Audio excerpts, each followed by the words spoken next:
Hello everyone, welcome back to the channel. This is Ghost Out and Thunder, and today we're having a look at Call of Duty Modern Warfare's co-op modes, specifically the Spec Ops mode it's called, okay? And you can play this mode in third person or in first person. Now, the one big issue of playing this in third person that immediately stuck out to me and immediately took me out of the experience is the fact that your NVGs don't actually go down. So your character is going to be running around with his NVGs on his forehead while you actually have the NVG filter on your screen. So it can kind of take you out of the experience, but it really sucks because there's moments where it's like you're lining up a kill with you and your buddy and you're using that nice like laser you have, that nice IR laser that you have that you can see through your NVGs, but it's like you want that effect, you want that look and feel while you're playing in third person. But you know, it kind of takes me out of it, man. Having those goggles just not down, it takes me out of it, okay? And sure, I'm starting this video off with like the most petty criticism there is, because at the end of the day, guys, the main game is what's the most important thing, not all these little critiques. But these are like little glitches that I'm sure will get fixed. Like, for example, I was in the lobby with my buddy and like I couldn't see his character. It was just me there. So I mean, like, I had no idea if we were even in our parties or not. So, you know, it's like little glitches like that occur. So I mean, I can forgive them for that. This game literally just came out within this past month. So, you know, we'll see if they fix that. But I just really did want to point that out because it really just left a poor taste in my mouth. It made me want to switch back to first person. And you know, it's unfortunate because I know a lot of you guys who watch my channel love third person shooters. Sure, a lot of you guys like FPS as well. I'm not saying that just because you like third person, you don't like first person, but hey, this game offers you a really fun third person mode. But I need to also get this off my chest and tell you that it's not worth a full price of the game to play this mode, okay? So if you're looking at Spec Ops videos online, you know, you come across a cool ass video of these guys playing, right? And then you're like, oh shit, I want to play Spec Ops, let me go check it out, right? But no, don't do it. Do not pay a full price to try Spec Ops, because it's not what you think. Spec Ops and Call of Duty Modern Warfare 2 is not what you think, and that's the point of the video I'm trying to make here, because I looked at it too. I saw videos on YouTube after you guys pointed it out, and I was looking at it, I'm like, oh, this looks tactical, this looks fun, but it's not, okay? Because the main issue with Call of Duty Modern Warfare's third-person mode,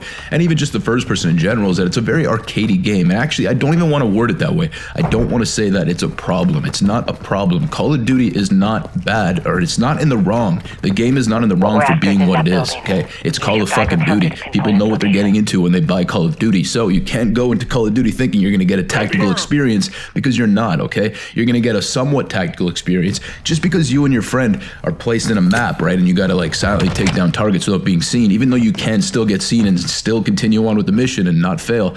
I wouldn't necessarily suggest that it's a tactical mode, but it's definitely a really welcome mode, and it could be played in the most tactical way possible with you and your buddy. Just, you know, taking turns marketing and executing dudes, okay? You know, sinking your fucking kills. So it can be very fun and very gratifying in that way to play co-op, and it's very fun co-op, trust me.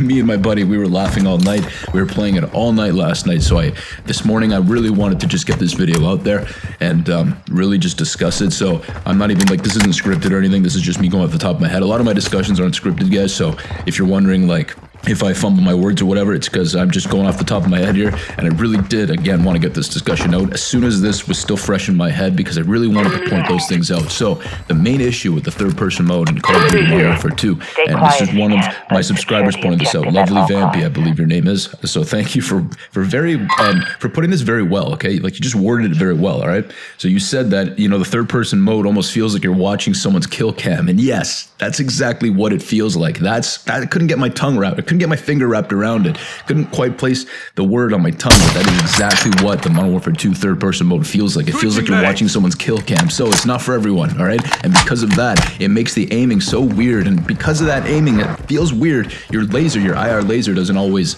line up with your reticle, so when you're doing that over-the-shoulder aiming and you're not ADSing, it feels fucking weird sometimes, because you're like, am I hitting my target or not? So you have to kind of go with what the reticle tells you, not with what your laser says. And if you are someone who wants to kind of play with limited HUD to get more of a, I don't know, an immersive experience for yourself, and if you turn off that reticle, I've tried it, it just does not look that great, guys, because again, that laser is not lined properly, so you're going to be looking at the laser trying to lead with that in third person, but it's not going to work. And then pair that with the NVGs not being down on your face, fucking takes you right out of the damn experience, man. But I gotta say, it's fun. It's a fun experience. It's a fun time. It's nothing standout, like you're not getting anything out of the bounds, out of the out of the box here is what I'm trying to say. You know, you're not going to get anything that's completely different from anything you've seen before. You're literally being placed in a sandbox map. You have 3 objectives. You need to quietly go and disarm the objectives or collect them, whatever the fuck you got to do with those things. You basically hold down the X button at the objective until you secure it, and that's done. And you clear out the targets around the objective. That's pretty much what the mode is, okay? So it's nothing crazy. It's nothing you haven't tried before. But it's something that's very fun if you're playing with friends, okay? And right now you can only do 2-player co-op on this mode.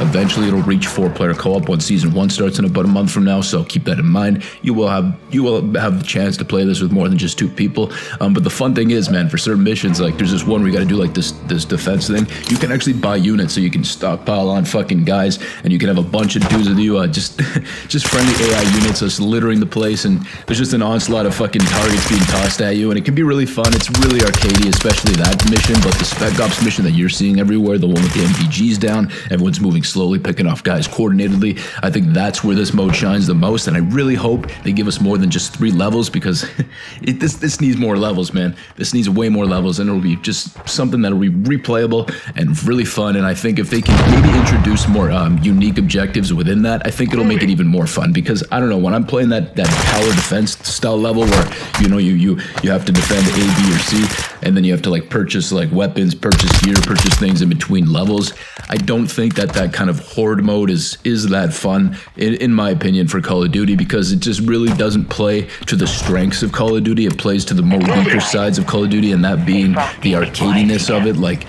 just that kind of ridiculousness of it. So like you'll have targets that just onslaught, just non-stop running at you in a line. You're just picking them off one by one, or like, you know, targets will just drop from the ceiling, and everyone just seems like there's no fucking coordination, or there's nothing that seems pre-planned about this. It's just fucking targets being placed randomly in so many different ways, and you're just like, what the fuck is going on, man? It's like a fucking party of enemy targets just littering everywhere. So that level didn't really I didn't really feel that level that much, but the first level really did enjoy that one. We failed so many times doing the stealth. Just a lot of it was my stupidity. Like, for example, they had the enemies, they'll set up like claymores and shit to make your time even more tough. So like we were on top of a building, we parachuted in from the start. We landed on this building right adjacent to A, and then like fucking my buddy was like, yo, watch out, there's claymores on the ground. And I was like, all right, sounds good. I literally jump off the building and land on a fucking claymore. I'm so sorry, man. I went to fucking restart again. So it can get fun, it can get intense. There's little things like that you got to keep out on, keep your eye out for. There's fucking soldiers, there's guys with riot gear, and they'll show up later in the levels too. So those guys are always fun to deal with. You got to shoot them from the back because their shields can take quite a fucking pounding, I'll tell you that, alright? I've been have to fucking deal with a ton of those dudes.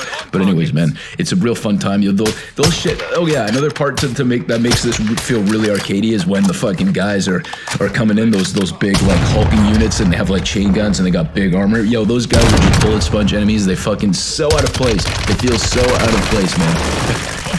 But yeah, this game also has like enemies like that, like juggernauts that are called. So you know, it can kind of get a little silly, and I really again think that the first level it shines the most. Okay, you take your time with it. You really kind of move slowly with your friend. You know, you mark and execute targets, synchronize those kills, have a good time, stay stealthy, move through that map. You know, I think you'll have a pretty good time. But no, just one level, guys. It's only one Spec Ops level that gives you that experience. So no, it's not worth full price to play that one level. Just fucking wait, man. I'm telling you, wait. Because I know with Call of Duty, they offer you all these little fucking things, different things. Some people want just the campaign. Some people want just the co-op. Some people want just the multiplayer. Some people want just the third-person multiplayer. There's like all these different facets to Call of Duty now. So if you're playing the game for either or of those specific things and not all of the things, then it's not worth it. Do not buy this game, okay? It doesn't excel at anything in particular, but it has a very good, well-rounded package that you won't get bored playing. So if you're someone who's into Call of Duty and you like Call of Duty, you like the campaign, you like the multiplayer, you like everything about it, this is for you. Play this game, alright? You can tell that the devs put a lot of love into it, but if you're here, again, just because you saw a few Spec Ops videos and you thought, oh, that looks fucking good, I'm gonna go get this game now, do not do it. Don't do it, alright? You'll be disappointed. I'm telling you, there's too many issues right now with that mode, and there's not enough variety in that mode. And it's just over before it's even started, alright? So it's just not worth it, okay? So that's my take on the co-op Spec Ops mode. It's fun as fuck. I'm sure there's gonna be something that I forgot to mention because this wasn't scripted, but hey, if there's anything I remember, I'll pin it in a comment, okay? And anyways, guys, or I'll mention it in another video, okay? Anyways, guys, thank you for watching, and take it easy. Drop a like if you enjoyed. Stay quiet if you can, but secure the objective at all costs.